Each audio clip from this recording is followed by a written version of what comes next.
Not Jawan, not Gadar 2, it was the Kerala story, जो 2023 की सबसे बड़ी फिल्म बनी। एक बहुत ही छोटे बजट में बनी हुई फिल्म जिसने 300 करोड़ से ज्यादा का बिजनेस किया। Definitely needs a lot of appreciation. So let's get into a conversation with the maker of the biggest film of 2023, The Kerala Story, Shri Sudipto Sen ji. Namaste, sir. Namaste. Welcome to Moods of Bharat. Welcome to the show.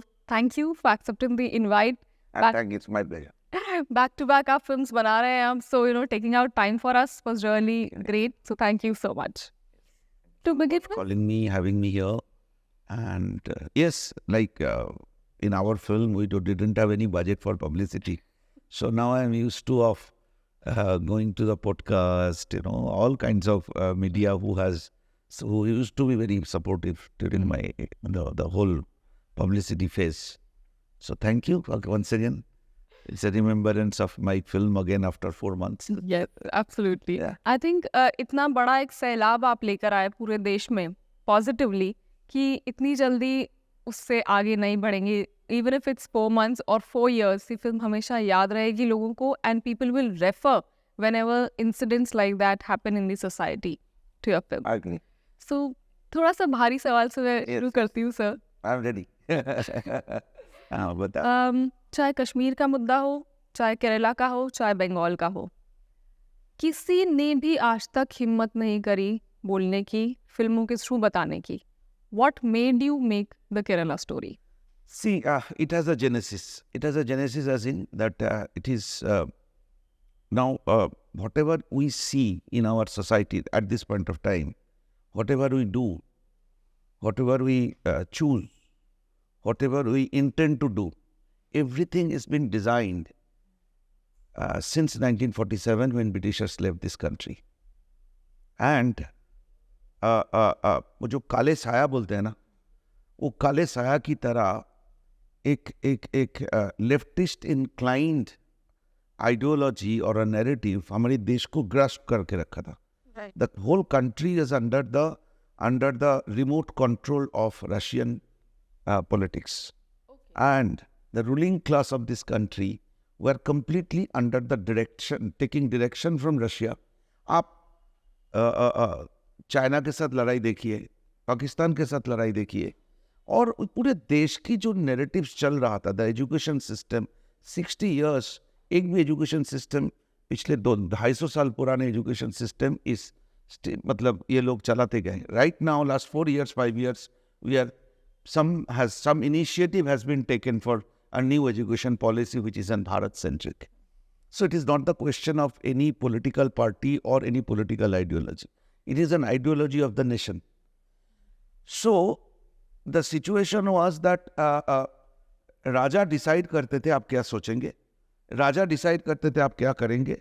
और very very interestingly, because कम्युनिस्टों के पास से ये सीखने की एक बहुत बड़ा मौका है हमारे लिए कि कैसे पैकेजिंग किया जाता है. You will never know what is happening 500 kilometre 50 kilometre from Beijing. Beijing से 50 किलोमीटर दूर चाइना में क्या हो रहा है, you will never know. Nobody in the world will know because they have that system. That system they made of secrecy and a remote control administration that includes your brain, that includes your heart, that includes your all sensory organs. So we are also under the clout of that.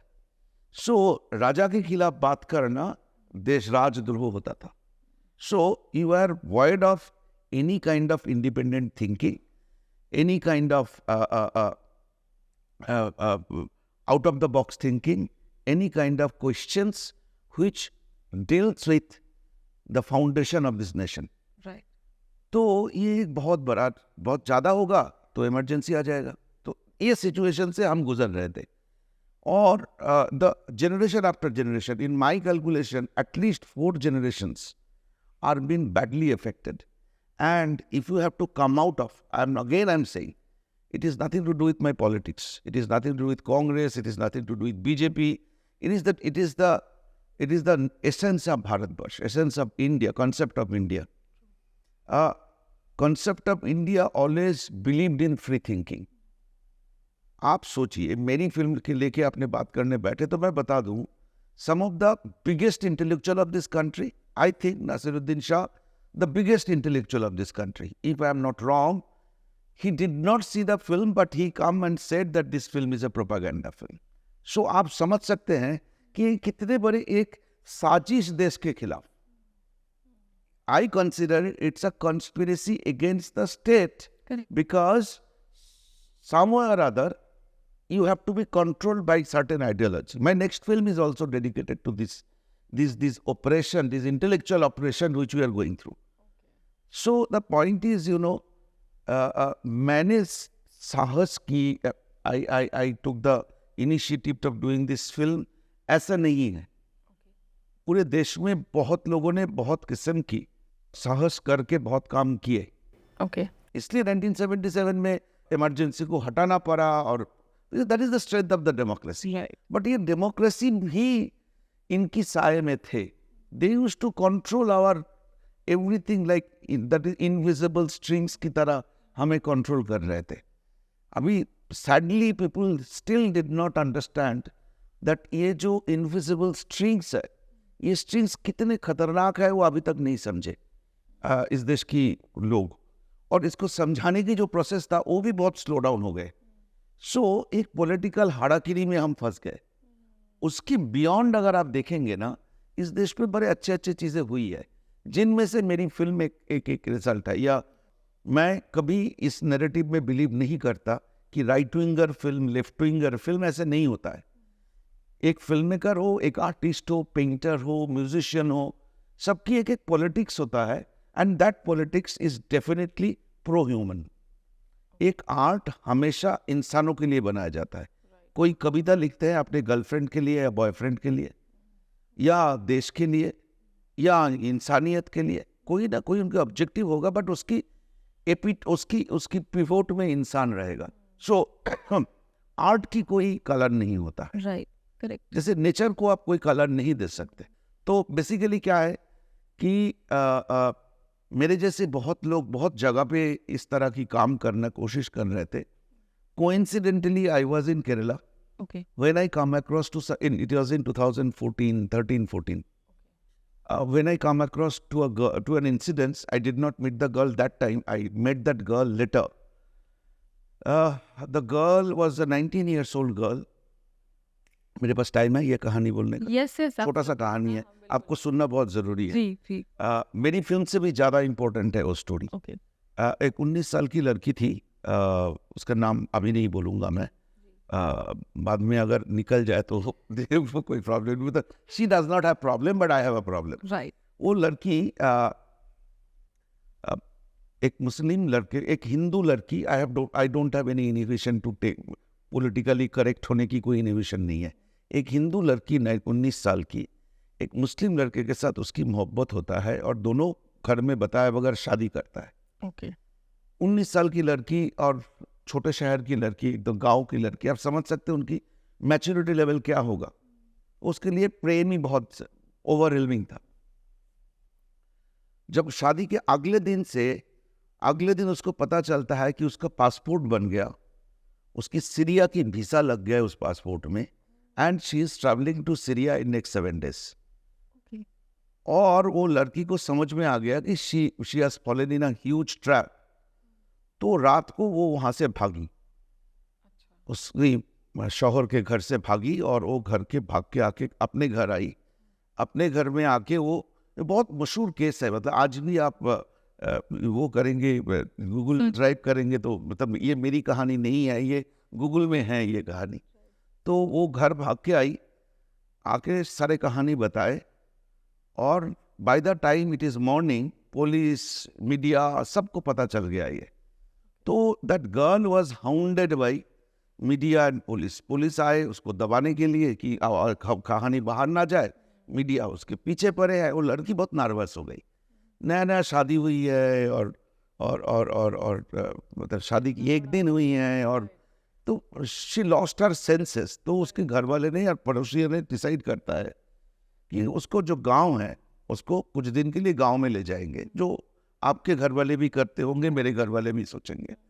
तो उसका गांव था कसारगोड करके एक district है, which is the northern most district of Kerala, okay, जिसके साथ मैंगलोर का बॉर्डर है, कर्नाटका का मैंगलोर का बॉर्डर है। वो कसरगोड की एक छोटा सा गांव से है वो लड़की। तो उसके माँ बाप नेक्स्ट डे शाम को ट्रेन पकड़ के बच्ची को लेके ट्रेन में निकल जाते हैं और सुबह कसरगोड स्टेशन में उतरते हैं। वहाँ से एक ऑटो लेके जब अपने गांव पहुँचता है, उसको पता चलता है अगले रात को उसके पूरे घर को जला दिया गया। That house is turned into a rebel. Oh my God. तो आप सोचिए, मतलब I get goosebump even today.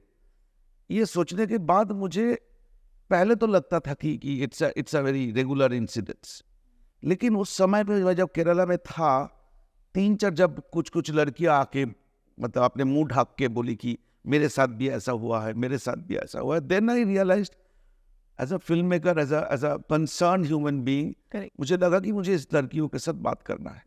तो मैंने बात करना शुरू की, दो चार करके। फिर मैं, ये और एक खतरनाक कहानी है जो मुझे आज भी झिंझोर के रख देता है। वो लड़कियों को आज भी मैं मिलता हूँ, वो आज कितने एम्पावर्ड हो गए वो एक अलग कहानी है। कोची से थोड़े बाहर, कोची शहर से थोड़े बाहर एक जगह पे 12 लड़की एक फ्लैट में रह रही थी। वो लड़कियों की, उस फ्लैट में बिजली नहीं था, खिड़की नहीं खोल सकता था, दरवाजा का इतना सा जो डिवाइड करके जो बीच में से लाइट आता था, उस लाइट से मैंने इंटरव्यू की उन लड़कियों की। इतना ट्रॉमेटाइज था क्योंकि वो लड़कियां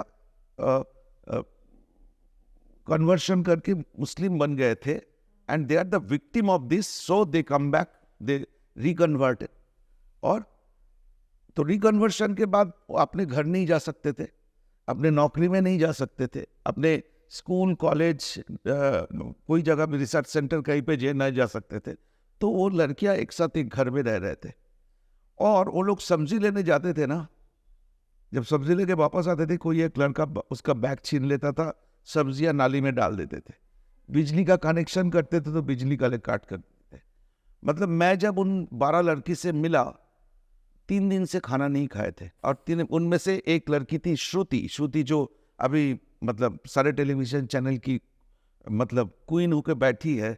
वो लड़की श्रुति उनमें थी, श्रुति लक्ष्मी जो अभी केरला में अर्षा विद्या समाजम चलाती है। वो लोग 3 दिन से खाना नहीं खाई थी। श्रुति डॉक्टरेट है,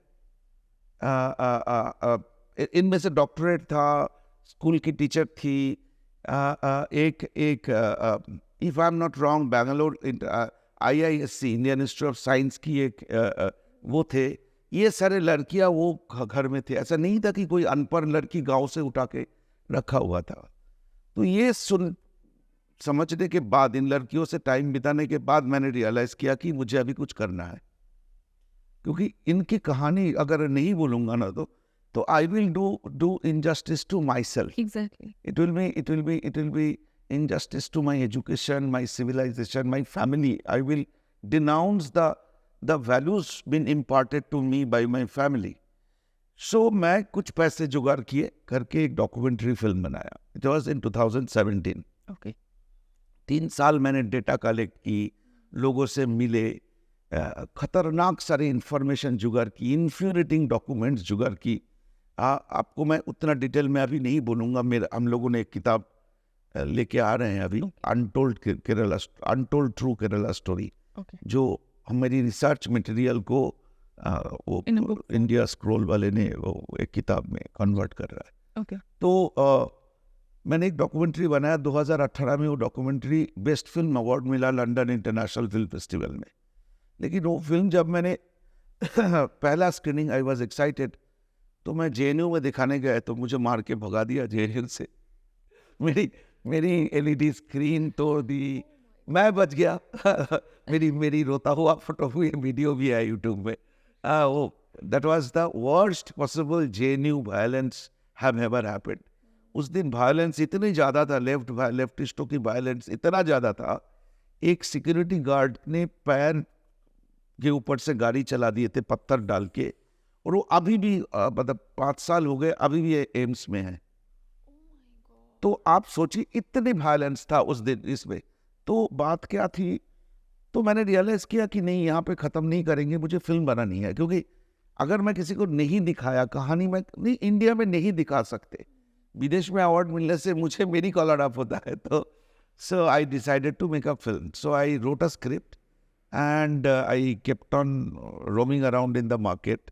लोगों से रिक्वेस्ट कर रहे थे, तो प्राइमरीली तो एवरीबॉडी सेड नो, बिकॉज इतनी रेडिकल एक स्क्रिप्ट, और it was perhaps the first time एक ऐसा स्क्रिप्ट था जो डायरेक्टली आतंकवाद की और इंटरनेशनल टेररिज्म की जो स्कीम है, that scheme was been exposed, and it was exposed from the core of his existence, from the nucleus of this problem. मतलब that is how I wanted to make. I don't wanted to make it like any commercial Hindi cinema जहाँ पे diplomatically, politically correct dialogue, politically correct images use करे. So I decided to tell the story of three real girls, and in my end of my film, as you have seen, this girl, that girl came to my camera to say that whatever you have seen, it is just a part of my life. एक लड़की को अगर every day she's been raped by 15 to 20 men, consecutive 5 days, 6 days, you can imagine. And after that, she, 4 years, she could not come out of her hideout because there is no FIR. She was not able to put an FIR. आप बताओ अदिति जी, मतलब आप भूल जाइए आपकी कोई political alignment होता होगा, पॉलिटिकल एक पॉलिटिकल बिलीव होता होगा, लेकिन ये 3 लड़की की जो कहानी मैंने बोला, और मैं और 50,000 लड़की की कहानी मैं जो बोल सकता हूँ, और ऐसा नहीं है कि मैं कहानी बोलूँगा, I have the documents, you won't believe. Sensor board में मेरी फिल्म 2 महीना पड़ा हुआ था। They asked for evidences. As I claim that it's a true story, I stand by every word been spoken in my film, every visual been shown in my film, I stand by that. So they asked for the document of proof for every dialogue, and I give them 210 pages of evidences, 3 hours of testimonials, and then I got my censor. After 2 months, and then I gone through 18 court cases, 18 petitions been filed, and my film was been released on 5th of May 2023. 4th of May 3:45 evening, Supreme Court quashed all the cases, thrown away all the cases to the dustbin, and they allowed that this film has nothing against any community or any religion. तो आप बताओ, you are a woman, and you know Bharatiya Nari ki, I don't believe in all this cynicism that Bharat is the only country जहाँ पे महिलाओं को पूजा जाता है. Yes, I grown up seeing my mother and sister. So my sister was she was in jail for 2 years, and every nails was been plucked out. So she has gone through that kind of police atrocities and torture in 70s during emergency. So आप बताओ, ये कहानी एक लड़की अगर बोलती है कि मेरे साथ ऐसे बलात्कार हुआ है, और जो आपने फिल्म में दिखाए वो गलत दिखाए, इससे ज्यादा हुआ है मेरे साथ, कोई कैसे इसको क्वेश्चन कर सकता है? मुझे हैरानी इस सेंसिबिलिटी होते। मैं शुरू किया था ना आपको ये बोल के कि ये एक invisible strings are controlling our system. आप बोलोगे गरीब को रोटी खिलाओ, उस स्ट्रिंग आके बोलेगे नहीं, ये तो राइट विंगर की काम है, खिलाओ मत। मतलब आप जो बोलोगे उसके खिलाफ बात करने की एक सिलसिला बना है, आपको डिस्क्रेडिट करेगा, आपको कैंसिल करेगा, आपको अशेम्ड करेगा, और आपको एक गड्ढे में डाल देगा ये सिस्टम, क्योंकि ये बोल के रिडिक्यूल करके कि आप तो प्रोपागेंडाइस्ट। जब कोई आके बोलता है without watching my film that don't watch this film, it's a bad film, it is not propaganda. But my point is, to do this kind of films, what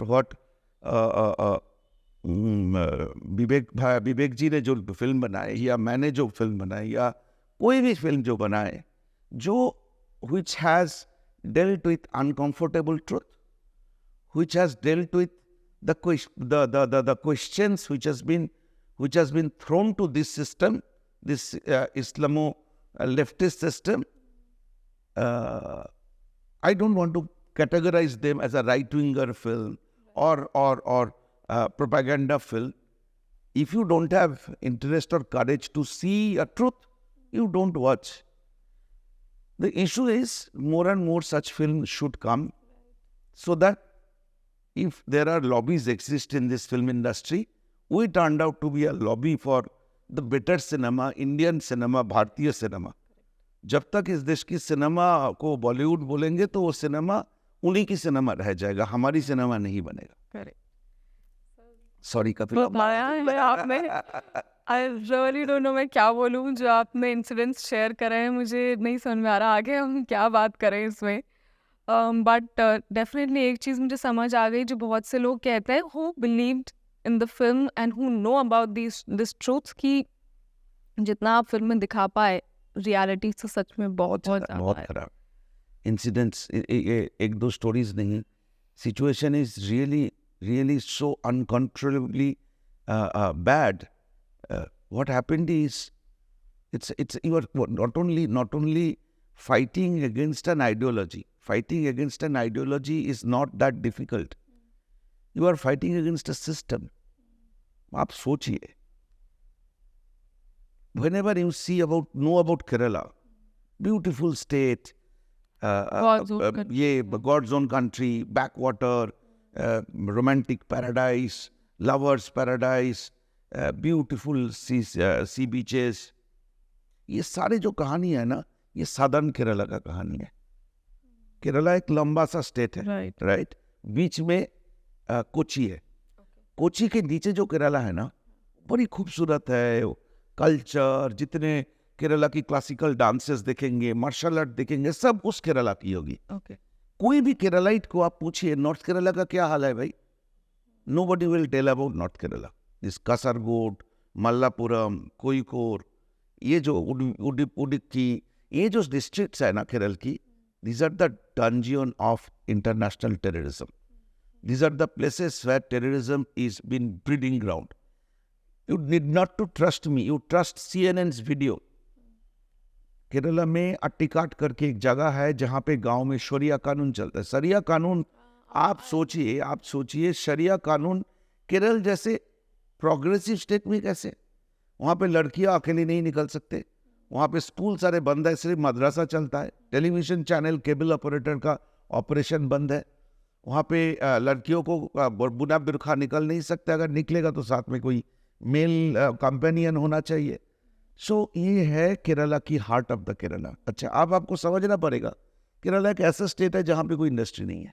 right.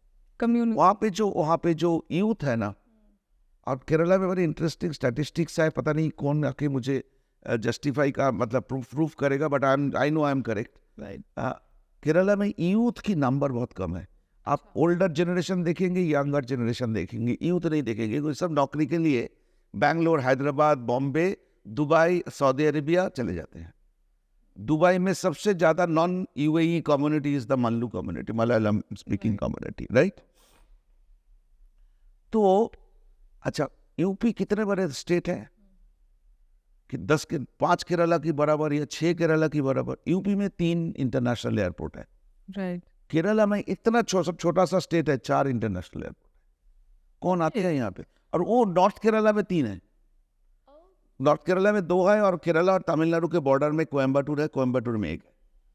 सो आई सी एक पूरा पूरे तीनों इंटरनेशनल एयरपोर्ट है. सारे flight Dubai से आते हैं, सारे फ्लाइट सऊदी अरेबिया से आता है. आप कैलकुलेट करिए, don't go by my word, you check.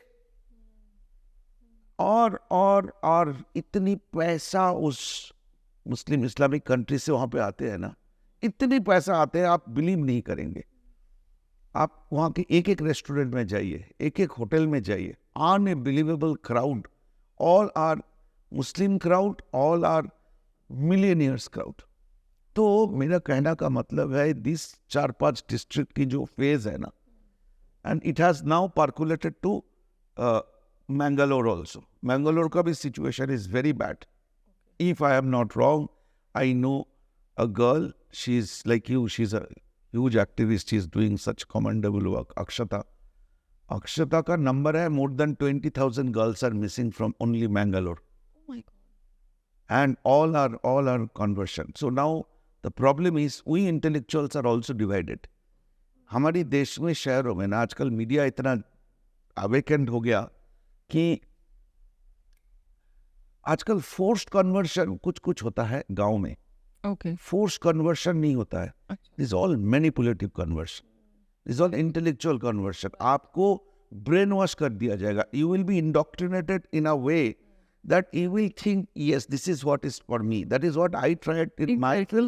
Right And so all the laws coming on addressing to the conversion, all are dedicated to forced conversion. अब forced conversion आजकल होता नहीं है ना. करेक्ट ये जो लड़की की कहानी से मेरी हमारी डिस्कशन शुरू की, वो अगर अगर उसको अगर कोई बोले फोर्स कन्वर्शन था, नहीं था. She was in love with that boy. Exactly she got married out of her love. Next day realise हुआ कि ये लव को प्रिटेंड किया गया था, इसको मैन्युफैक्चर किया गया था, और इसको इंटेलेक्चुअली इसको ब्रेन वॉश करके वो लड़की को क्या था. Good that that girl was intelligent enough to understand the conspiracy very next day and she came back. But it is not the truth for majority of the girls in our society. They are in, because we are a very Puritan society. प्यार मतलब हमारे लिए बहुत absolute एक term में thought process में घूमते रहते हैं. So we manifest it in our different behaviors. मतलब and honestly speaking, that spitting shot in my film, that the daughter spitting on her father, which I don't wanted to keep in the film. I had no intention to vilify anybody. I had no intention to talk against anything. But मुझे लगा ये बोलना ज़रूरी था. और मेरे पास at least 10 ऐसे testimony हैं जहाँ पे माँ को मारा है क्योंकि उसको नमाज पढ़ने नहीं दिया है. बहन की छोटी 2 साल की बेटी को उठा के फेंक दिए है क्योंकि वो बार बार वो मासी मासी करके डिस्टर्ब कर रहे थे जब वो नमाज पढ़ रहे थे. मतलब आप हिल जाएंगे. आपकी total conscious level, the layer will be disrupted. You will start rethinking about our civilisation. It has gone to our almost in the lowest possible layer of our existence, of our society.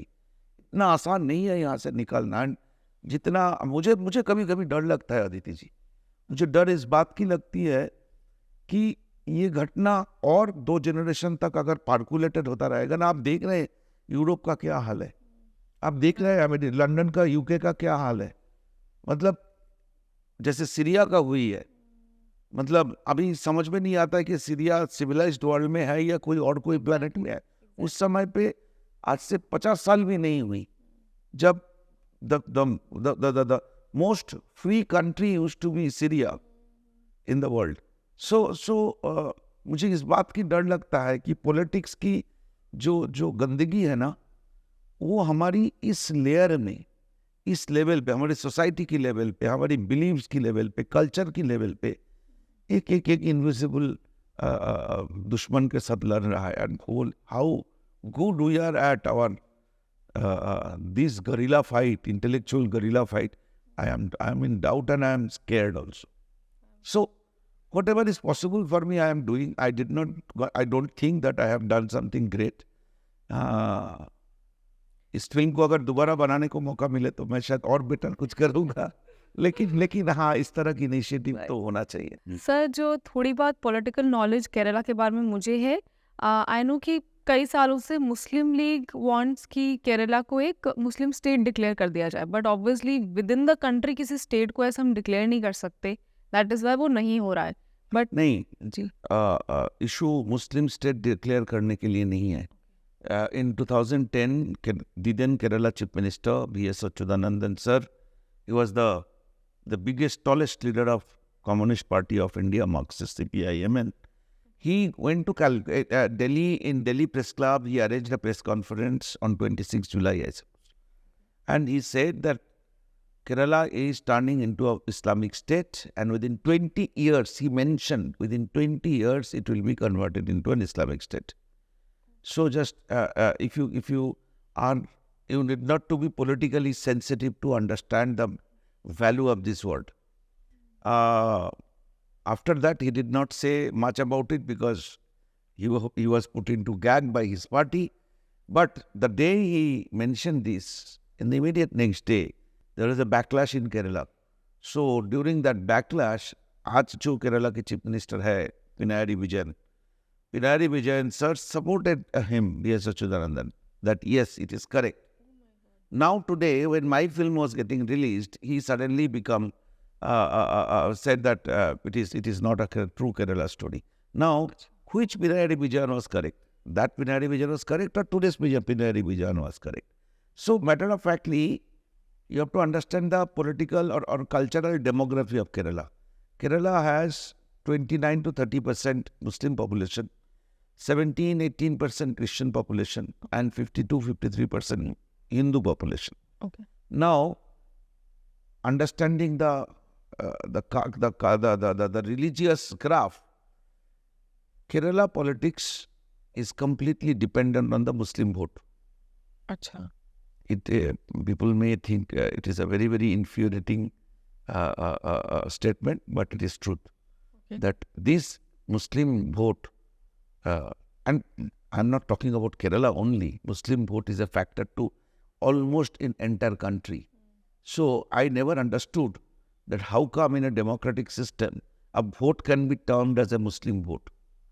But this is our fate, this is our bad luck that we are living in a country where a religion is termed into a packet of vote. Exactly. And similarly, I don't understand that it is a Muslim area in a Secular. city. Yeah. There could be a place which will be known as their religion. I never heard that Hindu area करके कोई area होता है, Correct. but Muslim area तो होगा ही. So ऐसा क्यों है? क्यों कोई मुस्लिम लीडर उठ के खड़ा नहीं हुआ और ये नहीं बोला कि ये कल्चरल डिस्क्रिमिनेशन नहीं होगा? आप हमें वोट की टर्मिनोलॉजी में टर्म नहीं कर सकते. एंड आज जब हम कॉमन सिविल कोड के बारे में बात करते हैं, कॉमन एक कानून के बारे में बात करते हैं, इन पॉलिटिकल ग्रुपों को प्रॉब्लम होता है. इनकी जब सीए एनआरसी की बात करो तो जो उनका पॉलिटिकल स्टैंड होगा ये यूनिफॉर्म सिविल कोड के लिए एग्जैक्टली अपोजिट आइडियोलॉजिकल उनका स्टैंड पॉइंट होगा. The problem is that invisible string. उनकी कॉन्वेनियंस की जो इश्यूज है वो लोग इतने दिन वही मनमानी कर रहे थे. हमारी एजुकेशन सिस्टम में कर रहे थे, हमारी कल्चरल सिस्टम में कर रहे थे, और हम उनकी प्रे में पड़े हुए थे. हमें हमारी सोचने की बुद्धि खत्म कर दिए थे ये सिस्टम ने, ये नैरेटिव ने. हम नहीं सोच सकते. हमें बोला गया था कि हमारी फिल्म इंडस्ट्री में भी हमें बोला गया था कि तुम गरीब हो, तुम्हारी अकल नहीं है, तुम लोगों को मैं पेड़ के नीचे डांस करके दिखाऊंगा, तुम वो देखोगे और तुम उसको तुम्हारी एंटरटेनमेंट सोचोगे. और राज कपूर ने बोला था कि लोग सपना देखना पसंद करते हैं तो हम सपना बेचते हैं. तो वो लोग डिसाइड किया था कि आपकी एंटरटेनमेंट की डेफिनेशन क्या होगा. आपने खुशी के लिए आप कुछ नहीं देखेंगे, वो लोग डिसाइड कर दिए हैं. जैसे वो हीरो अपने पैंट पहनेगा, जैसे बाल की स्टाइल बनाएगा, वैसे. इसलिए उसका नाम बॉलीवुड है, क्योंकि वो हॉलीवुड को कॉपी करके लाए. आप कभी ईरान के सिनेमा को ईरानवुड नहीं बोलेंगे, आप कभी जर्मन सिनेमा को जर्मनवुड नहीं बोलेंगे, क्योंकि वो देश में उनकी फिल्म बनता है, उस देश की फिल्म बनता है. हमारे देश में चोरी किया हुआ, ब्रिटिशर्स की दिया हुआ सिनेमा बनता है. तो केरल में भी वही सिस्टम है कि मुस्लिम वोट जिनके पास जाएगा वो पावर में आएगा. So the whole system is appeasing Muslims कि आप मेरे तरफ वोट आ जाओ.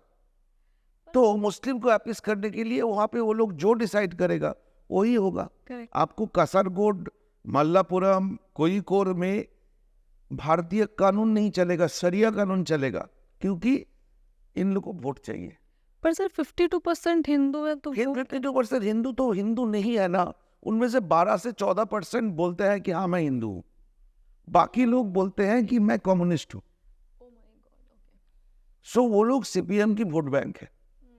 तो जैसे क्रिश्चियन, मतलब आमतौर पे क्रिश्चियन पॉपुलेशन कांग्रेस को वोट देते हैं, तो मेजोरिटी वोट बटे हुए हैं. जो डिफरेंस है ना पावर में आने के लिए, उसका चाबी मुस्लिम वोटों के ऊपर है। तो कुछ मुस्लिम लीडर ने कोई इस ये जो गेम चल रहा है ना अब माइनॉरिटी अपीसमेंट की, इसमें सबसे ज्यादा अगर कोई नुकसान में है वो गरीब मुसलमान है, मुसलमान औरतें हैं, उनकी एजुकेशन नहीं हो रहा है। सबसे गंदे civil order is the worst in those Muslim so called Muslim areas. उनकी एजुकेशन की कोई ठीक ठिकाना नहीं है, क्योंकि 5 साल में एक बार उनकी इंपॉर्टेंस आता है। ये जो अपीसमेंट की थ्योरी है ना, अपीसमेंट की जो प्रॉब्लम है, ये हर जगह पे तैयार करके रखा गया है कि you are different, you will be taken care of. जब हम बोलते हैं कि नहीं कोई डिफरेंट नहीं है, ये देश सबकी है, एक मुसलमान को भी देश है, ये हिंदुओं को देश है, तब उनको क्राइसिस हो जाता है। दैट इज वाई मेरी फिल्म को प्रोपेगेंडा बोला जाता है, कश्मीर स्टोरी, कश्मीर फाइल्स को प्रोपेगेंडा बोला जाता है।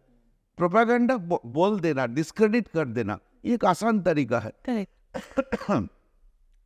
कौन लोग मेरी फिल्म को माना कर प्रोपेगेंडा बोल रहे थे? जो लोग फिल्म नहीं देखा।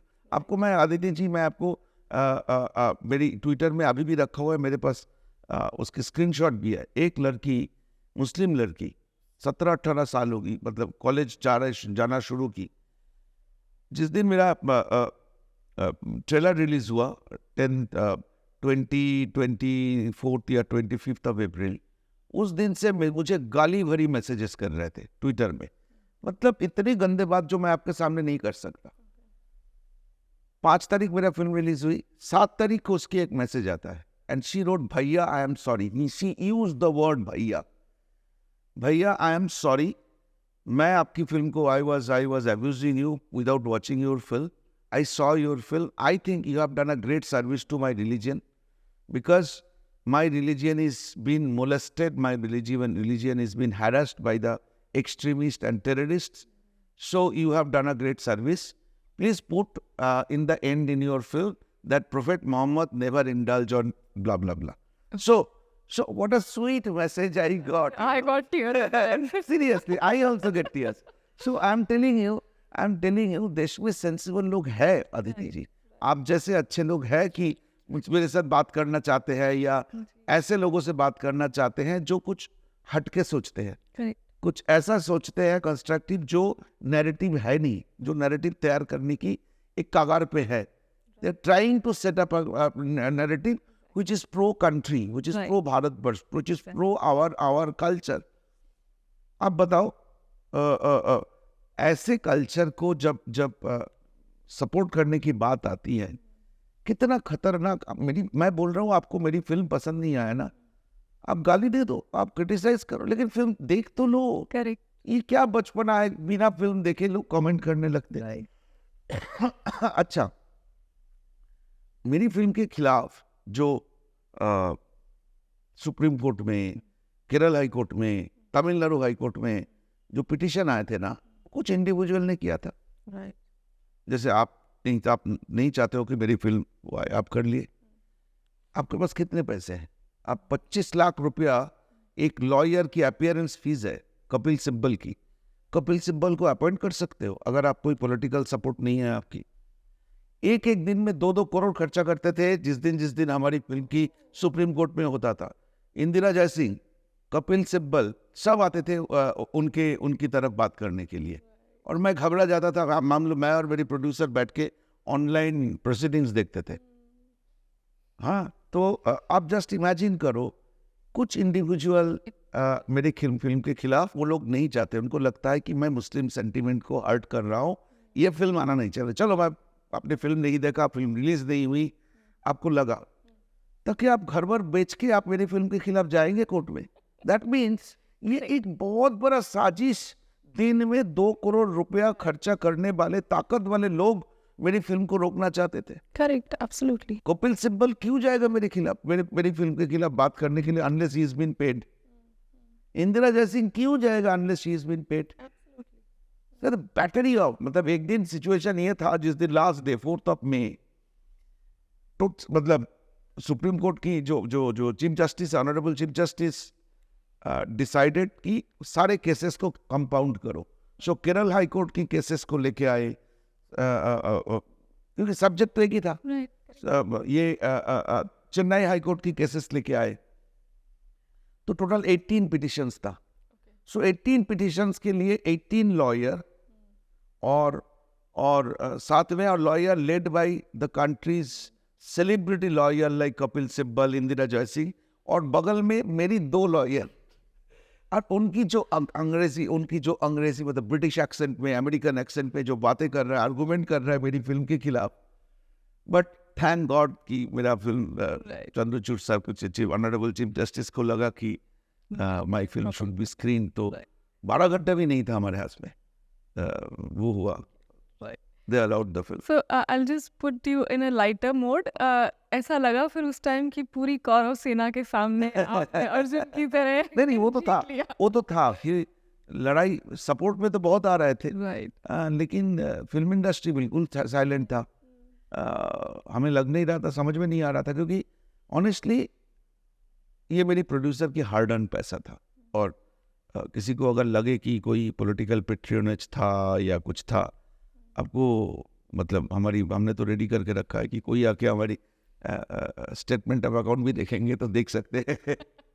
तो बात यह है कि हमने भी केस लड़ा, हरीश साल्वे को हमने अपॉइंट की, हरीश साल्वे, क्योंकि जब देखा कि सामने बड़े बड़े दिग्गज आए हैं, अब सचिन तेंदुलकर और महेंद्र सिंह धोनी खेलने आए हैं, तो हम क्या इसको लेके नहीं है, विराट कोहली को लेके नहीं आएंगे।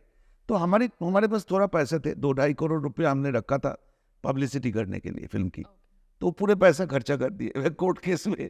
पब्लिक में पर आपकी पब्लिसिटी हो करी। गया, पब्लिसिटी हो गया, क्योंकि सारे चैनल वही बातें कर रहे थे, और अच्छा था, मतलब वो सिलसिला अच्छा था। एंड ऑफ द डे एक बात, ये आप मुझे सिनिकल बोलिए, आप मुझे मतलब आइडियलिस्ट बोलिए, मुझे एक चीज समझ लगता है अदिति जी, सच्चाई कभी हटता नहीं। Truth has it, you can harass it.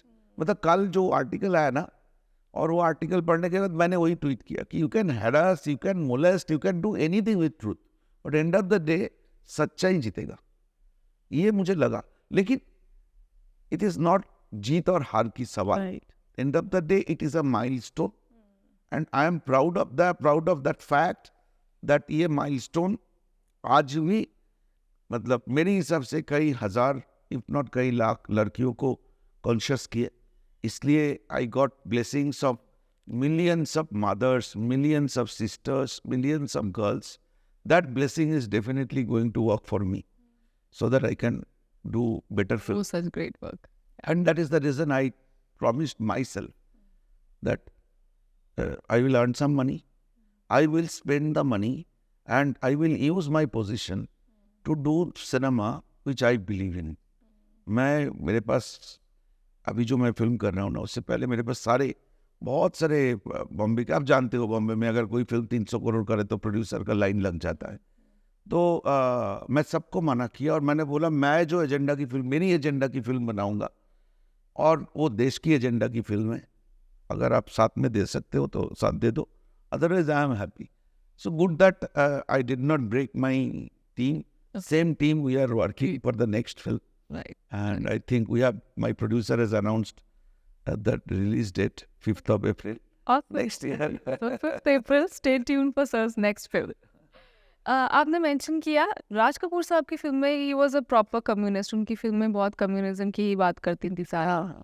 Also इसी में व्हेन आई मीट FTI के लोग, when I meet some NSD के लोग एंड ऑल, वो मुझे हमेशा बोलते हैं कि अदिति फिल्म ये सोचकर मत बनाओ कि तुम समाज में कुछ बदलाव ले आओगी, तुम्हें फिल्म बनानी इसलिए बनाओ।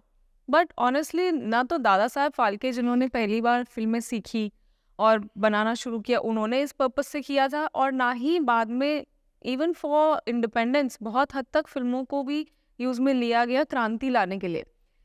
बीच में जो आया पूरा, आपने जो बोला कि लेफ्ट विंग ने या जो भी लॉबी है फिल्मों की उन्होंने कंट्रोल कर लिया था, but now we have somebody like you, we have like Vivek sir, कि वापस से जो रियल रीज़न होता है आर्ट फॉर्म का, उस पर फिल्में आ रही हैं, the real true stories are coming out. पर इसमें से फंडिंग भी बहुत इंपॉर्टेंट फैक्टर प्ले करती है, वो लोग फैक्टर है। लेकिन मैं आपको वही बोल रहा हूँ जी, ये एक स्टोइक सिस्टम में हम बिलीव करते हैं लोग। जब पठान रिलीज हुई थी तब एक फिल्म आया था क्रिस्टोफर नोलन की, Oppenheimer. Okay. Now Oppenheimer is a post modern film. मतलब शायद आज से उसको पूरी तरह समझने के लिए आपको 20 साल बाद की रियलिटी में होना पड़ेगा. It's a super intellectual film. उस फिल्म को लोग बहुत तारीफ कर रहा है और पठान को भी तारीफ कर रहा है. ओके. मतलब मेरी ये कहना है कि आइदर आपको पठान पसंद आया या तो आपको ओपेनहाइमर पसंद आया. ऐसा हो नहीं सकता कि दोनों फिल्म आपको अच्छा लगे. प्रॉब्लम क्या है, आर्ट फॉर आर्ट सेक ये मूवमेंट यूरोप में बहुत चला था इन 16th सेंचुरी 17th सेंचुरी में. जब पिकासो, नॉट पिकासो, जब जब जब जब साल्वाडोर डाली दादाइज्म और शारियलिज्म की प्रैक्टिस कर रहे थे, क्योंकि they used to say that it's a non committal non societal understanding of cinema और आर्ट. तब तो सिनेमा नहीं था, तब आर्ट फॉर्म थे. तो एक, क्योंकि दादाइज्म जो एक आर्ट फॉर्म हुआ करता था, या शारियलिज्म जो एक आर्ट फॉर्म हुआ करता था, तो एन एब्स्ट्रैक्ट आर्ट फॉर्म था. जो एब्स्ट्रैक्ट आर्ट फॉर्म को आप रिलेट नहीं कर सकते थे. तो मुझे ये लगता है कि ये आर्ट फॉर आर्ट सेक आज तक कभी दुनिया में कोई सक्सेसफुल आर्ट फॉर्म के, कोई भी सक्सेसफुल आर्ट फॉर्म नहीं इवॉल्व किए, क्योंकि unless society is the part of your art. ये ना पाब्लो पिकासो ने बड़े इंटरेस्टिंग स्टेटमेंट दिया था कि art and society are like railway track. मतलब दोनों एक साथ चलते हैं, एक दूसरे की कॉम्प्लीमेंटेशन करते हैं. अगर आपकी एंटरटेनमेंट इस शेयर एंटरटेनमेंट आप शर्ट की तरह यूज करेंगे, जब जरूरत होगा आप पहन लेंगे, जब जरूरत नहीं हो आप खोल के रख देंगे, ऐसा नहीं है. ये it is the fundamental realisation that you are alive. Your art, your culture is like your breathing. आप अपने बच्चों को जो आपने सिखाएंगे, जो परवरिश देंगे, जो सीख देंगे, वो वही है जो आपकी आर्ट है, वही है जो आपकी कल्चर है, वही है जो आपकी भाषा है, आपकी संगीत है. आप अपने बच्चे को अगर चाहते हैं कि अच्छे परवरिश दे, तो सुबह उठ के अच्छे से म्यूजिक सुनाएंगे उसको, आप उसके साथ अच्छे अच्छे बातें करेंगे, राइट. ये आपकी कल्चर है, आपकी सोच है, आपकी एनर्जी है. तो कोई भी आर्ट फॉर्म समाज, इंसान, पॉलिटिक्स इससे अलग नहीं हो सकता. आइदर आर्ट उसकी रास्ता दिखाता है और उल्टा होता है. आर्ट से सोसाइटी इंस्पायर होता है. 1917 में जब रशिया में बोल्शेविक पार्टी की रिवोल्यूशन हुआ, रशिया में रिवोल्यूशन हुआ, जार की पावर चले गए और कम्युनिस्ट पार्टी ने पावर में आ गए, वो लोग एक पॉलिटिकल चेंज था. फ्यूडलिज्म को हटा के ये कम्युनिज्म आया. लेकिन लोगों की कल्चरल चेंजेस नहीं हुई थी. लोग मन से चेंज नहीं हुआ था. मन से चेंज करने के लिए उस समय पे बड़े बड़े रशियन फिल्म मेकर होते थे. आइजनस्टाइन, पुदोवकिन, दवशेंको, सब वर्ल्ड ग्रेट मास्टर्स है सिनेमा की. और रशिया बहुत बड़ा देश है. मतलब इस कोने से दूसरे कोने में 11 टाइम जोन है वहाँ पे. मतलब यहाँ पे जब लोग डिनर करते हैं, वहाँ पे तब सुबह की चाय पीते हैं, एक ही देश में. तो ट्रेन लाइन लगा दिए थे वहाँ पे ताकि कम्युनिकेशन आसान हो जाए.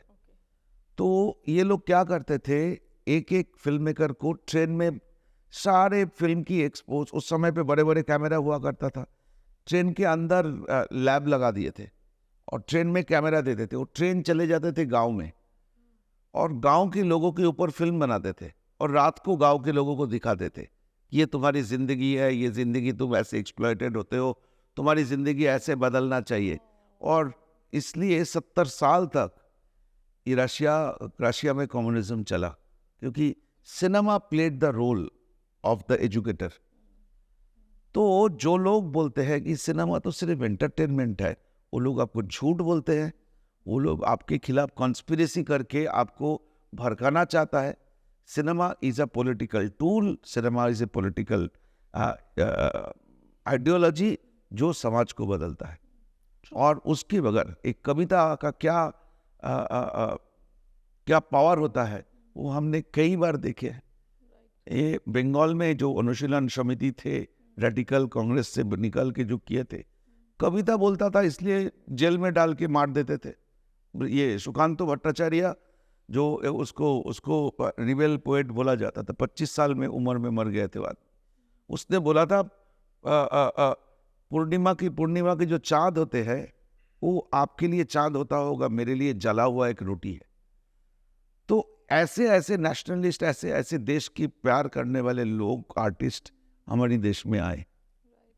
तो ये बिना आर्ट की, बिना एक्सप्रेशंस की आप बदलेंगे ना, आपके बच्चे बदलेगा ना, आपकी घर बदलेगा ना, सोसाइटी बदलेगा ना, देश बदलेगा। तो बात यह है कि लड़ाई उस लेवल पे है। लड़ाई इसलिए है, मुझे मेरी फिल्म की विरोध से डर नहीं लगता, ना ही मैं थ्रेटेंड फील करता हूँ। मेरे एक आँख का दाम है 20 लाख रुपया। कोई अगर मेरे एक आँख निकाल लेगा तो 20 लाख कोई किसी ने अनाउंस किया है, और मुझे मार के अगर लैम्प पोस्ट में टांग देंगे तो 1 करोड़ रुपया। अच्छा, ये कोई मुस्लिम लीडर ने नहीं बोला, ये एनसीपी की एक लीडर ने बोला, मैं नाम भूल गया उनका। तो बात यह है कि तो मुझे महाराष्ट्र गवर्नमेंट ने सिक्योरिटी वगैरह दी है, तो मैं तो मना कर दिया। मुझे लगता नहीं है कि मुझे और ज़्यादा थ्रेट फील होता है अगर पुलिस रहता है तो बात यह है कि इसमें डरना भी नहीं चाहिए, इसमें कंसर्न भी नहीं होना चाहिए कि ऐसे ये डरना वरना तो कानून व्यवस्था की प्रॉब्लम है, या मेरे अंदर में आता नहीं है। लेकिन मुझे ये लगता है कि सच बोलने का एक बहुत बड़ा फायदा ये है कि आप आइसोलेटेड हो जाते हो, लोग अलग से आपको देखते हैं, और वो आपके लिए बहुत इम्पोर्टेंट एक टूल है, मतलब स्ट्रेटेजी है आपकी शाइन अप करने के लिए। Right, so you are the तो मैं ऐसे रिजर्व के, देखो Aditi ji, I am from a very small humble place. मेरी गांव का नाम आप लोग जानते भी नहीं हो। और मैं जब बचपन में जो स्कूल में पढ़ता था, वहाँ पे बारिश में स्कूल बंद हो जाता था क्योंकि छत से पानी गिरता था। So I belong to that place. मेरी घर में आज भी लोग बिलीव नहीं करता है कि सिनेमा कोई बनाता है, उनको लगता है मशीन में बनता है और सिनेमा हॉल में देख, ऐसे ही सिचुएशन है। तो उस जगह से जाननी शुरू किया मैंने, and I took my first film to Cannes film festival. तो मुझे जो ये जो टोटल जर्नी है ना, ये टोटल जर्नी में मुझे यही लगता है कि अगर मैं कर सकता हूँ ना कुछ, दुनिया की हर आदमी कर सकता है, हर बच्चे कर सकता है, हर इंसान कर सकता है। मैं तो कोई स्पेशल हूँ ही नहीं, तो कोई स्पेशल होने, कुछ करने के लिए कुछ स्पेशल का जरूरत नहीं है। Only thing is you have to look forward, you have to have dream, you should not sleep so that आप ड्रीम देखना बंद कर दो। मैं तो सोता नहीं हूँ इसलिए कि मुझे सपना देखना बहुत पसंद है। ओके सर, जो आपने बात कही है, आई जस्ट एक्सटेंड दैट कि अमेरिका ने बहुत ज़्यादा यूज़ में लिया, सुपर पावर है हम, मतलब उनकी फिल्मों ने भर भर के ये दिखाया। कोरोना में सब आवाज़ निकल गई, सबको पता चल गया कि अमेरिका की असली असलियत क्या है। उन्होंने फेक नैरेटिव बनाया अमेरिका को सुपर पावर दिखाने के लिए, लेकिन हम हमारे यहाँ पे फिल्में बनाते रहे सिर्फ बुरा ही बुरा दिखाने के लिए कि भाई स्लम डॉग मिलियनेयर है और ये सब उल्टा उल्टा उल्टा। ऐसा तो नहीं है कि देश ने अचीवमेंट मैंने आपको बताया ना, it's a business, it's a narrative. आपको बताऊं, आप लोगों को मालूम होगा 90s में, 90s फिर 2002 2004 अचानक हमारे देश में ना भर गए miss India, miss universe, miss वो। तो क्या लगा आपको कि हमारे देश में दुनिया के सारे सुंदर लड़की हमारे देश में आ गए? हाँ, ऐसा कुछ नहीं था। करेक्ट। उस समय पे राजीव गांधी ने काम किया था। सोचिए कितना बड़ा नेक्सस है। राजीव गांधी ने छोटे छोटे शहर में दूरदर्शन का वो लगा दिया, ट्रांसमीटर लगा दिए। Almost 70% of the country was been covered by Doordarshan network. तो 70% कंट्री में ऐश्वर्या राय, लारा दत्ता, प्रियंका चोपड़ा, ये सुष्मिता सेन, सब फेस दिख रहे थे। ग्लोरी मतलब ब्राइट कलरफुल चेहरा। तो रातों रात हमारे घर की लड़कियों की विजन चेंज हो गया। अरे वो तो एक छोटा सा जगह से है, प्रियंका चोपड़ा तो यूपी का एक गांव से है, वो वर्ल्ड मिस यूनिवर्स बन सकता है, तो मैं भी बन सकता हूँ। इसकी फायदा किसने उठाया? उस समय पे एक सबसे ज्यादा कॉस्मेटिक ब्रांड था पॉन्ड्स। उस समय पे पॉन्ड्स का बिजनेस था इंडिया में 732 करोड़ सालाना। उन्होंने क्या किया, गांव-गांव में हर गांव में ना एक दिन हफ्ता में मार्केट लगता है, वहां पे उनका वैन भेजने लगा।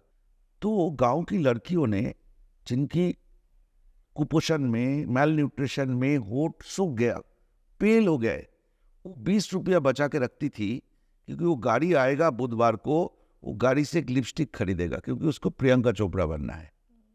उसकी रिजल्ट क्या हुआ, 3 साल में पॉन्ड्स कंपनी 2300 करोड़ की बिजनेस की, 4 टाइम्स मोर देन, अब 3 साल में बढ़ा दी।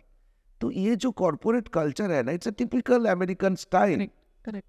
अमेरिका में, हॉलीवुड में स्टूडियो क्यों बनाया गया था? अमेरिका असल में टूथब्रश भी नहीं बनाता है, उसकी औकात भी नहीं है टूथब्रश बनाने का। उनका नासा चलाता है इंडियन, पाकिस्तानी, फिलिपिनो, कोरियन इसमें साइंटिस्टों ने। कितने अमेरिकन हैं वहाँ पे नासा चलाने के लिए? तो उन लोगों ने, सारे American capitalist, American businessman Hollywood में स्टूडियो बनाया। वो लोग फिल्म इसलिए बना रहा था ताकि दुनिया भर में दिखाएंगे व्हाइट सुप्रीमेसी। राइट। वो स्टूडियो का काम था। स्टूडियो, आज भी हॉलीवुड में कोई इंडिपेंडेंट सिनेमा नहीं होता है, अच्छा। सिर्फ और सिर्फ स्टूडियो चलता है। अमेरिका में रिसेशन में क्यों स्टूडियो फिल्म बनना बंद नहीं हुआ था? America was in deep recession, right. Studio नहीं बंद होता, क्योंकि वो पैसा अमेरिका का नहीं है, सारे हेज फंड आता है कोरिया, जापान, सिंगापुर से। तो वो वहाँ पे अमेरिका में स्टूडियो चलता है। 50s में यूरोपियन सिनेमा इतनी बढ़ चुका था, इतना पॉपुलर हो चुका था, हॉलीवुड के स्टूडियो बंद करवा दिए थे। इतने पावरफुल हो गए थे यूरोपियन सिनेमा। और आज भी हॉलीवुड थ्रेटन फील करता है। इसलिए आप जितने टेक्नीशियन देखेंगे ना हॉलीवुड में, सारे के सारे यूरोपियन है। डायरेक्टर ले जाएंगे ईस्ट से, कोरिया से, जापान से, टेक्नीशियन लेके आएगा ये लोग वहाँ से, और स्टूडियो सेटअप, एक गांव बना के रखा है, स्टूडियो सिटी बोलते हैं। वार्नर ब्रदर्स की स्टूडियो सिटी, इसकी स्टूडियो सिटी। सो ये एक इंटरनेशनल कॉन्स्पिरेसी है अगेंस्ट आस, क्योंकि हमारे पास आज भी वो कैपेबिलिटी है, हम दुनिया को खाना खिला सकते हैं। इतने नेचुरल रिसोर्सेज हमारे पास, इतनी हिमालय में, जो बोला जाता है हिमालय में इतनी मेडिसिनल प्लांट्स है। और ये मेरी स्टैटिस्टिक्स नहीं है, आप गूगल कर सकते हैं और you will get to know from some of the biggest university.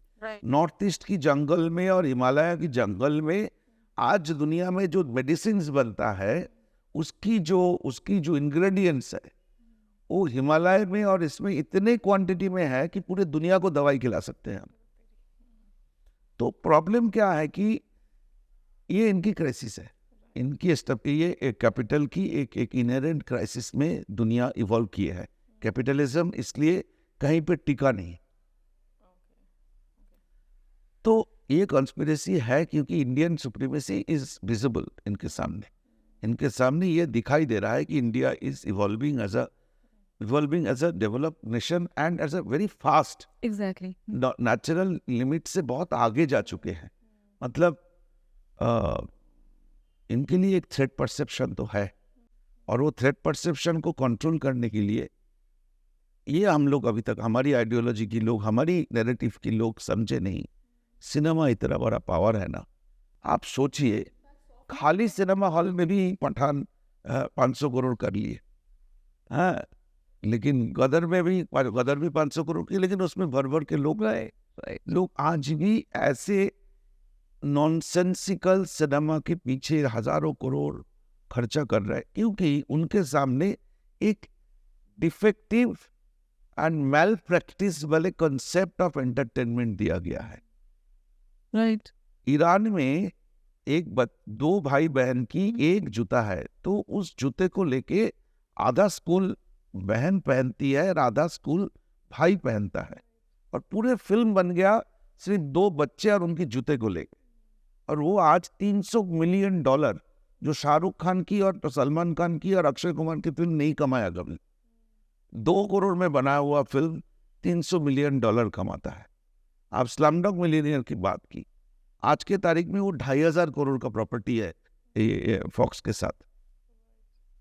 तो इतना पावर है इनके पास, इतने पावर। इसमें से एक चीज और, मैं since you are here and I don't want to miss this opportunity, studios ने आकर भारत में सिनेमा को बहुत नुकसान पहुंचाया है, ये मेरी अंडरस्टैंडिंग है। उन्होंने जो नॉर्मल प्रोड्यूसर्स थे उनका बिजनेस एकदम खत्म कर दिया, उन्होंने एक्टर्स के साथ टाई अप करा और बहुत लैविश उनको पैसा दिया। सो नाउ आपको स्टूडियो के पास जाना पड़ता है अगर आपको कोई एक्टर चाहिए तो, and then studio has its own ideologies, वो फॉलो करने पर ही आपको वो एक्टर मिलेगा। और आप बात ये है जो कॉर्पोरेट, जैसे हमने हॉलीवुड की बात की, कॉर्पोरेट की काम है आपसे पैसा निकालना, वो सीधे इधर से निकालेगा, इधर से निकालेगा, ये दोनों काम नहीं करेगा तो इधर से निकालेगा। End of the day all are eyeing for $7 billion business. But creative India hamper हो रही है उसमें। नहीं, ऑफ कोर्स होता है, नॉट ओनली क्रिएटिव।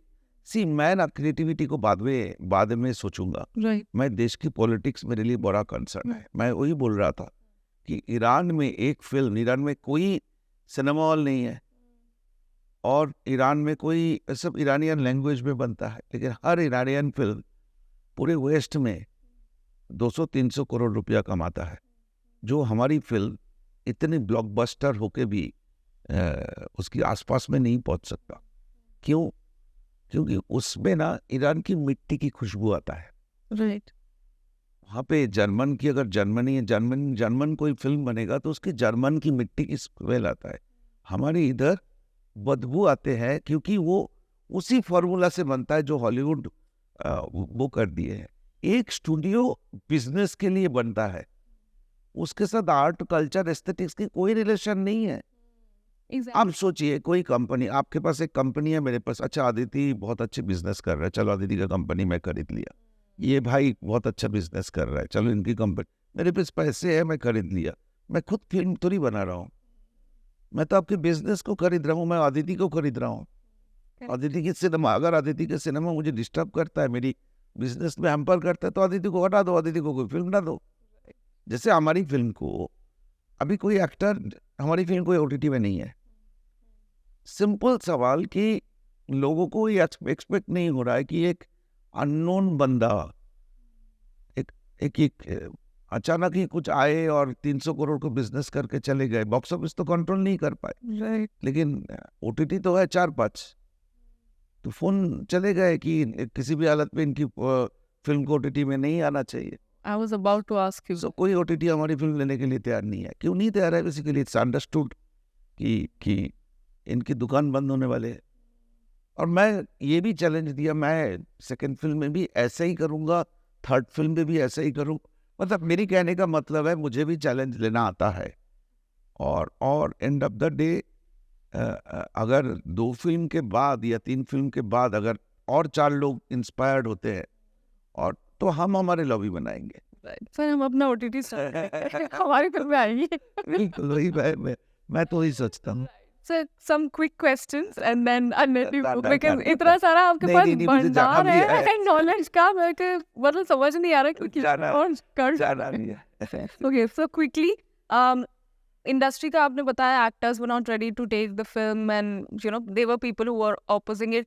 पूरे भारत में अलग अलग इंडस्ट्रीज में से कहीं कोई पर्सनल सपोर्ट आया फिल्म के लिए फ्रॉम नहीं, एक्टर? कुछ लोग जैसे रामगोपाल वर्मा, इतने Right. बड़े फिल्म मेकर Right. को देख के वो मुझे कई बार फोन करके मतलब इतनी तारीफ की है मेरी फिल्म की। उन्होंने इवन मैंने सुना उन्होंने राजामौली सर को बोला है कि आप 4 RRR बना सकते हैं लेकिन एक केरला स्टोरी नहीं बना सकते। वाओ, मतलब Wow. इस तरह की बहुत अच्छे कमेंट सुना। Right. और रामगोपाल वर्मा सर तो मतलब हर फोरम में जाके मतलब ऐसे ट्वीट किए हैं। मैंने भी नहीं सोचा था कि मेरी फिल्म किसी के मन में इतने बड़े असर छोड़ सकता है। ऐसे लोगों ने पब्लिकली जरूर सपोर्ट नहीं मिला होगा, लेकिन Personally. पर्सनल लेवल पे बहुत सारे कॉम्प्लीमेंट भी आए, लोगों ने देखा भी है। तो मतलब अंदर कंप्लेन नहीं है, राइट कंप्लेन मेरा कम्युनिटी के लोगों के साथ नहीं है। कंप्लेन है जो बिजनेस इसको कंट्रोल करते हैं, जो नैरेटिव इसको कंट्रोल करते हैं। ये जो आइडियोलॉजिकल लड़ाई चल रहा है, ये लड़ाई जो लोग आज के तारीख में मतलब बॉम्बे इंडस्ट्री को जो कंट्रोल करके रख दिया, इनविजिबल स्ट्रिंग्स, वो लड़ाई उसके साथ है। तो वो एक अनकॉम्प्रोमाइजिंग लड़ाई है और वो लड़ाई मैं लास्ट दम तक लड़ूंगा। करेक्ट। मेरे लिए लड़ूंगा, मेरी को मेकर्स को आर्टिस्टों के साथ लिए लड़ूंगा, सबके लिए लड़ूंगा, क्योंकि मुझे इतना पता चल गया कि ये लोग सामने नहीं लड़ते हैं, ये लोग पीछे लड़ते हैं। करेक्ट। फिल्म बिना देखे प्रोपेगेंडा बोलते हैं, देखने के बाद चुप हो जाते हैं। सो हमारे लिए विन विन है। Only Right. Thing is trigger की जरूरत है, वो ट्रिगर मैं कर लूँ। So I think it's good to know कि कुछ लोग तो है अगर पर्सनली सपोर्ट कर रहे हैं तो बस उनका थोड़ा बाहर आने की हिम्मत अभी और होनी चाहिए। Also with you and I will definitely name Vivek sir as well कि आप लोगों ने जो ये अब मार्गदर्शन शुरू किया है of bringing the truth on cinema, जो एक्चुअल पर्पस होता है सिनेमा का वो करना, यू थिंक अब धीरे धीरे उस तरफ आएगा? मार्गदर्शन तो मैं नहीं बोलूंगा, क्योंकि हम भी किसी से सीखे हैं, हम Right. किसी से इंस्पायर्ड हुए हैं कि सच बोलने की हिम्मत करो, सच सच बोलो, सच को दिखाओ, और इस देश की ज़रूरत है इस तरह की फिल्मों की। तो बात ये है कि मतलब मैं ये नहीं बोलूँगा कि हम लोगों ने कुछ शुरुआत की है, लेकिन इतना डेफिनेटली बोलूँगा कि till the time I will be making film, I will be making film with a cause and for the nation and for the audience. So ये मैं बचपन से आर्ट फिल्म और कमर्शियल फिल्म में डिफरेंस नहीं समझता था, आज भी नहीं समझता। मेरे लिए हर फिल्म आर्ट फिल्म होता है। आपकी जो 2 कैमरामैन यहाँ पे 3 कैमरामैन काम कर रहा है, they are also working on your aesthetics of the composition, aesthetics of the light, color, and all these things they are taking care of. This is also an art. Correct. So her film is art film. और तो इसलिए मुझे लगता है कि मेरे साथ है, मतलब मैं right. I will stand by everybody. Already I started 2-3 films, supporting 2-3 films which are essential, which are necessary to happen. तो मुझे जो भी पैसे मिले मैं उसकी मेजॉरिटी पैसा उस सारे कामों में दिए कि मैं चाहता हूँ कि ये सारे फिल्म बने। मैं जब स्ट्रगल कर रहा था तो मुझे लग रहा था कि मुझे बस थोड़ा पैसा मिलता तो मैं उसकी स्क्रिप्ट लिख लेता और उसके बाद जाता। तो I wish to do continue doing this. So 5 अप्रैल जो आपकी फिल्म आ रही है, कुछ थोड़ा सा उसके बारे में क्या? हाँ, बेसिकली जैसे केरल स्टोरी के लिए हुआ था, इस सब्जेक्ट के ऊपर भी मैं काफ़ी दिन से काम कर रहा हूँ। ये Okay. एक जगह है बस्तर, जो पिछले 55 साल से कुछ आतंकवादियों की घाटी बन के रखा है। कुछ 12-14 हज़ार बंदूकधारी टेररिस्ट्स जो अपने आप को माओइस्ट बोलते हैं, वो इस देश की नैरेटिव को डायरेक्टली और इनडायरेक्टली इन्फ्लुएंस कर रहा है। और इस देश की जुडिशियरी, इस देश की मीडिया, इस देश की एजुकेशन सिस्टम को बुरी तरह इन लोगों ने कंट्रोल में लिए रखे हुए है। तो मैं इनके ऊपर बहुत दिन से काम कर रहा था। Okay. यहाँ पे भी श्रुति और ये अथिरा जैसी लड़कियों की कहानी है। And कैसे कैसे इन लोगों के हाथ से, चंगुर से लोग, मतलब the way they are been terrorized, the way they are been brutalized, ये सब कहानी में नेक्स्ट फिल्म का नाम है बस्तर, ओके। जो मैं next 10 days I am starting my shoot.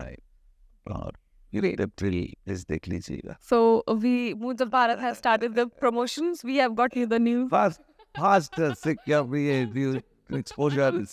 exposure on Aditi's channel. Yes, yes. Thank you so much, sir. I can Pleasure. go on and on. But My pleasure. Thank you. All the best. Your effort should be Thank you so successful. much. और जो आप इस channel के लिए जो करना है आप बोलते रहना, हम लोग हैं आपके साथ। Thank you. More power to you is Thank all I can say. Thank you so Thank you. Namaste. So that was a bit heavy podcast on Moods of Bharat. The only purpose is लोगों को जागरूक करना, society को जागरूक करना, and that's the reason we try to call such people on the podcast जिन्होंने grassroots reality देखी है about the various issues. अगर आपको ये पॉडकास्ट पसंद आया हो तो please like, share and subscribe करें, बेल आइकन पर क्लिक करें ताकि नेक्स्ट पॉडकास्ट जब आए तो आपको पता चल जाए। Thank you for watching the podcast on moves of Bharat. नमस्ते।